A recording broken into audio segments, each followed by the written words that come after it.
আসসালামু আলাইকুম। আমি Ayesha Siddika, Ayesha blog venture YouTube চ্যানেলে আপনাদের আরও একবার স্বাগত জানাই। কাছে এবং দূরে, দেশ এবং দেশের বাহিরে যে যেখান থেকে আমার আজকের ভিডিও দেখছেন, আশা করি আল্লাহর রহমতে সবাই ভালো আছেন, সুস্থ আছেন। আলহামদুলিল্লাহ, আমরাও ভালো আছি। আজকে আরেকটি নতুন ভিডিও আমি আপনাদের সঙ্গে শেয়ার করছি। আর আজকের ভিডিওটি আপনারা স্কিপ না করে পুরো ভিডিওটি দেখার চেষ্টা করবেন। আমি কিভাবে কিচেনটা ক্লিন করে নিয়েছি, আর কিচেনে যে তেল চিটচিটে ফ্যান থাকে, তো সেই তেল চিটচিটে ফ্যান, জানালা সব কিছুই কিন্তু ক্লিন করেছি। আর থাই গ্লাসটা আমি কিভাবে ক্লিন করে নিয়েছি আমি কিন্তু আপনাদের সঙ্গে ভিডিওতে শেয়ার করছি। তো ভিডিওটি স্কিপ না করে পুরো ভিডিও দেখার চেষ্টা করবেন, আশা করি অনেক বেশি উপকৃত হবেন। কুসুম গরম পানি নিয়েছি, আর এখানে কিন্তু আমি লিকুইড ডিশ ওয়াশ নিচ্ছি। তো এখানে আসলে নিজেদের ইচ্ছা মতো আপনারা নিতে পারেন, এখানে কোনো পরিমাপের দরকার নেই। তো আমার যতটুকু লাগবে আমি অতটুকুই কিন্তু নিয়েছি। এখানে কুসুম গরম পানি অবশ্যই নিতে হবে, আমাদের হাতে সহ্য হওয়ার মতো যে গরম পানিটা সেটাই কিন্তু নিতে হবে। তো গরম পানি নিয়েছি, আর এই যে ডিশ ওয়াশ নিয়েছি। তো এখন আমি চামচ দিয়ে এটা একটু ফেনা তুলে নিচ্ছি। আর আমি কিভাবে ক্লিন করব জানালা সেটাও কিন্তু আপনাদের সঙ্গে শেয়ার করব। বাসায় এরকম একটা ব্রাশ ছিল, তো এই ব্রাশটা দিয়ে কিন্তু অনেক ভালোভাবে ক্লিন করা যায়। আর আমি ক্লিন করেছিলাম, আমার কাছে কিন্তু অনেক বেশি সহজ মনে হয়েছে। তো থাই গ্লাসের এই অংশগুলোতে কিন্তু প্রচুর পরিমাণে ধুলো বালি আটকে থাকে, আর সেগুলো কিন্তু অনেক ময়লা হয়ে যায়।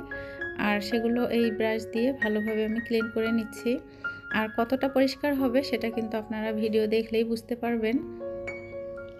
প্রথমে অতিরিক্ত যে ধুলো ময়লা ছিল সেটা কিন্তু আমি ব্রাশ দিয়ে পরিষ্কার করে নিয়েছি। তারপর কিন্তু এরকম একটা ফর্ম দিয়ে আবার আমি ওই লিকুইড যে গুলিয়েছিলাম পানিতে, সেটাতে কিন্তু চুবিয়ে নিয়ে আবার পরিষ্কার করে নিচ্ছি। তারপর কিন্তু আমি একটা সুতি কাপড় ভিজিয়ে নিয়েছি, সেটা দিয়ে কিন্তু আমি ভালোভাবে মুছে নিব। তো কতটা ক্লিন হয়েছে সেটা কিন্তু আপনারা দেখলেই বুঝতে পাচ্ছেন।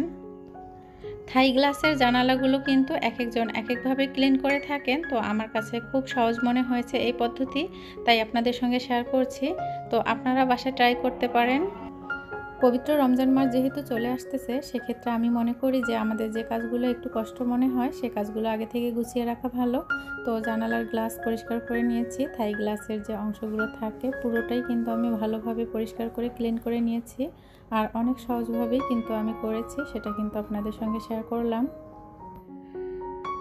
বারান্দার দিক থেকে আমি জানালাটা আপনাদের দেখিয়ে দিলাম, আর এখন কিন্তু ঘরের ভিতর থেকে আমি দেখিয়ে দিচ্ছি যে জানালাটা আমার কতটা ক্লিন হয়েছে। তো এতটাই গ্লাসটা স্বচ্ছ হয়েছে যে মনে হচ্ছে যে আমি জানালাটা খুলে রেখেছি।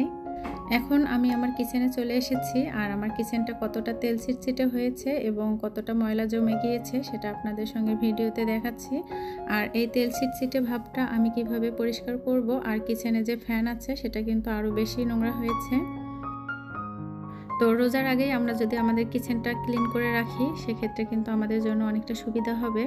প্রতিদিন কিন্তু কিচেনে আমাদের কাজ থাকে এবং রান্না থাকে, তো রান্না করলে তো ময়লা হবেই, কিন্তু এই যে পুরনো যে ময়লাটা পড়ে গিয়েছে এবং অনেকটা ময়লা জমে গিয়েছে সেটা কিন্তু ক্লিন করতে অনেকটা সময় লাগে এবং কষ্টের একটা কাজ। তো রোজার আগে আমরা এই কষ্টের কাজটা যদি করে নিতে পারি আমাদের জন্য অনেক বেশি সুবিধা হবে। তো খুব অল্প সময়ে কিন্তু আমি ক্লিন করতে পেরেছি। আর কিচেনে যেহেতু তেল চিটচিটে ভাবটা অনেকটা বেশি থাকে, তো সেক্ষেত্রে আমি এখানে কিন্তু আমরা যে কাপড় ধোয়ার জন্য গুঁড়া পাউডার ইউজ করি, তো আমি সার্ফ এক্সেল 2 টেবিল চামচ নিয়েছি, আর সেখানে কিন্তু লিকুইড ডিশ ওয়াশ ইউজ করেছি, আর সেটা গরম পানিতে দিয়েছি। তো আপনারা কিন্তু এভাবেই পরিষ্কার করে নিতে পারেন। কিচেনের সবচেয়ে যেটা পরিষ্কার করা খুব কষ্টের সেটা হচ্ছে কিচেনে যে ফ্যান লাগানো থাকে এই ফ্যানটা। তো আমার ফ্যানটা কিন্তু অনেক বেশি নোংরা হয়েছে, কারণ আমি যখন বাড়িতে গিয়েছিলাম তখন ফ্যানটা পরিষ্কার না করে চলে গিয়েছিলাম। আর বাড়ি থেকে আসার পর কিন্তু বেশ কয়েকটা দিন হয়ে গিয়েছে রান্না করেছি, পরিষ্কার করতে পারিনি।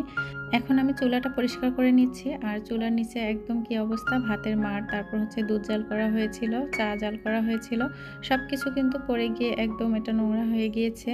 তো আমি এটা একদম ভালোভাবে ঘষে পরিষ্কার করে নিচ্ছি। আর কতটা পরিষ্কার করতে পেরেছি সেটা কিন্তু আমি ভিডিওতে আপনাদের সঙ্গে দেখিয়ে দিব। আর এখন আমি যে চুলার যে অংশগুলো সেগুলো কিন্তু একদম ভালোভাবে পরিষ্কার করে নিব। অনেক আপুদের ভিডিওতে দেখেছি তারা কিন্তু এই যে যখন ক্লিন করেছিল তখন কিন্তু সোডা, লেবুর রস আর কি ইউজ করেছে। তো আমার মনে হয় যে এত কিছু ইউজ করার দরকার নাই।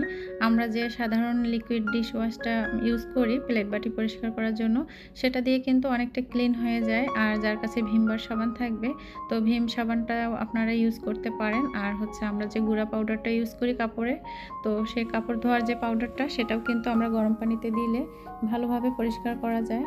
তাই এত বেশি কষ্ট করার দরকার নেই। আমার মনে হয় যে দুইটা উপকরণ দিয়েই আমরা ভালোভাবে ক্লিন করে নিতে পারবো। তো আমি কিন্তু করে নিচ্ছি, আপনারা দেখতেই পাচ্ছেন। এখন কিচেনের যে চুলার সাইডটা আমি কতটা পরিষ্কার করতে পেরেছি সেটা আপনাদের দেখিয়ে দিচ্ছি। তো এই যে চুলার নিচটা কিন্তু অনেক বেশি নোংরা ছিল, আমি অনেক সুন্দর করে পরিষ্কার করেছি মাশাআল্লাহ। চুলাটাও কিন্তু পরিষ্কার করতে পেরেছি। এই যে ফ্যানটা যে অনেক নোংরা হয়েছিল, ফ্যানটা কিন্তু আমি কিভাবে পরিষ্কার করেছিলাম সেটা কিন্তু ভিডিও করতে পারিনি, কারণ আমার আসলে এত উপরে উঠে ভিডিও করা সম্ভব হয়নি। আর আমি যে ফ্যানটা খুলে পরিষ্কার করব সেটাও কিন্তু আমি পারিনি, চেষ্টা করেও পারিনি, যার জন্য কিন্তু আমার ভিডিও করা সম্ভব হয়নি। কিন্তু ফ্যানটা যে অনেকটা পরিষ্কার হয়েছে সেটা কিন্তু আপনারা ভিডিও দেখে বুঝতে পেরেছেন। কিচেনে আমি এরকম একটা হ্যাঙ্গার লাগিয়ে নিয়েছি, আর হ্যাঙ্গারটা কিন্তু আমার অনেক বেশি একটা উপকারে আসে। আর হ্যাঙ্গারটাতে কিন্তু অনেক তেল ছিটছিটে ময়লা জমে গিয়েছে, আমি সব কিছু নামিয়ে নিয়ে কিন্তু হ্যাঙ্গারটা ভালোভাবে পরিষ্কার করে নিয়েছি। আর এখন কিন্তু কিচেনটা আমি আপনাদেরকে দেখিয়ে দিচ্ছি। আর এই যে কিচেনের জানালা সবটাই কিন্তু আমার এখন পরিষ্কার করা হয়েছে। ভিডিওটি যদি সামান্য পরিমাণ আপনাদের কাছে ভালো লেগে থাকে তাহলে প্লিজ ভিডিওটিতে একটা লাইক দিবেন। যারা আমার চ্যানেলটি আজকে প্রথম ভিজিট করেছেন তারা চাইলে আমার চ্যানেলটি সাবস্ক্রাইব করে রাখতে পারেন। আর যারা আমার চ্যানেলটি অলরেডি সাবস্ক্রাইব করেছেন তাদের জন্য অসংখ্য ভালোবাসা ও দোয়া রইল। আজ এই পর্যন্তই, সবাই ভালো থাকবেন, সুস্থ থাকবেন। আসসালামু আলাইকুম, আল্লাহ হাফেজ।